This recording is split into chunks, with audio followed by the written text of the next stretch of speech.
Apple vient de brillamment trouver comment battre Elon Musk dans l'espace, et c'est pas en construisant des fusées, c'est en laissant l'ego de Jeff Bezos s'exprimer. Mardi, on a Amazon qui a racheté Globalstar pour un montant de 11,6 milliards de dollars. Globalstar, c'est la boîte qui fait tourner le SOS satellite d'urgence sur ton iPhone. Jusqu'ici, c'était un petit opérateur qui aurait jamais pu rivaliser avec Starlink. Et c'est bien normal, SpaceX a plus de 10 000 satellites en orbite, ils ont plus de 9 millions d'utilisateurs et ils ont un partenariat avec T-Mobile. Globalstar avait juste une poignée de satellites, bref, le match a été plié. Sauf que Amazon est arrivé avec son projet Kuiper. 240 satellites en orbite aujourd'hui, 4500 de plus approuvés par la FCC. Et ils viennent d'absorber Globalstar pour rattraper Starlink. Le problème, et il est évident, c'est que SpaceX, ils fabriquent leur propre fusée. Chaque lancement Starlink coûte donc une fraction du prix. Amazon, eux, ils passent par des prestataires. Bezos, il a quasiment unlimited money, mais Musk, lui, il a l'avance et il a surtout les coûts structurels qui sont plus bas. Mais c'est là qu'Apple a fait son coup. Pendant que les deux hommes les plus riches de la planète se ruinent pour câbler le ciel, et Apple, il s'assoit entre les deux et il signe un gros contrat. Et donc Amazon a obtenu l'exclusivité pour desservir tous les iPhones et les Apple Watch. Bezos, il dépense les milliards, Musk, il riposte, et Apple, eux, ils récupèrent un réseau qui a été complètement financé par quelqu'un d'autre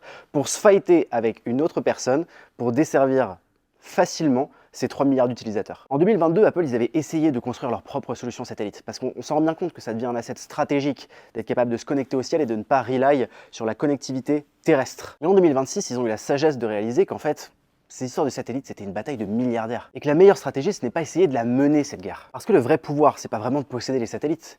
Le vrai pouvoir, c'est de posséder l'écran que 3 milliards de personnes ont dans leur poche.